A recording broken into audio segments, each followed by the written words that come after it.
certain people were like, well, Cliven Bundy is not really a white supremacist. He's out of touch. He's a little out of touch, but I wouldn't call him a white supremacist.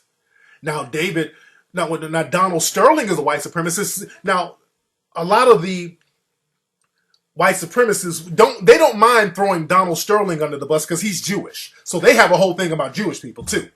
So they don't have a problem throwing him under the bus.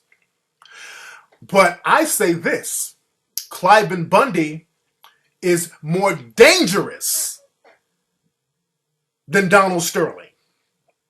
Because see, Donald Sterling, he knows the shit he's saying is fucked up. Donald Sterling knows he's a white supremacist. He knows it. He knows the shit he's saying is fucked up. Even when he's talking to his girl, he knows it's fucked up. But he's like, it's fucked up, but it is what it is. She's telling him it's fucked up. He's like, but hey, that's just how it is, sweetie. That's just the culture. That sweetie, honey, baby, that's just the culture. He knows what he's saying is fucked up. He knows, he don't give a shit. He's like, yeah, I'm a white supremacist, but it is what it is.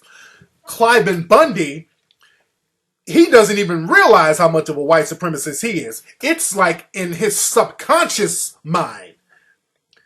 Cliven, it's just ingrained in him where he doesn't even realize it because because he's not fucked up with it, that he's not a white supremacist.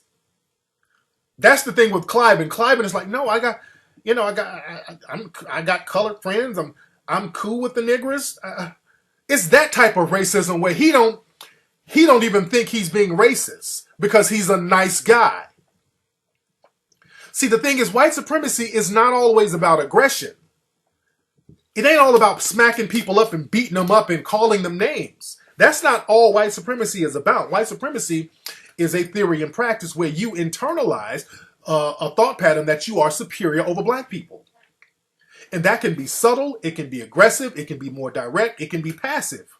But it's still effective, and the passive white supremacy is the worst kind. Because that's the kind of, imagine Cliven Bundy on a court case where there's a black person, and the black person is on trial, and Cliven Bundy is on the jury. Cliven is not going to think he's thinking like a white supremacist when he sentences this dude to life for something he didn't do.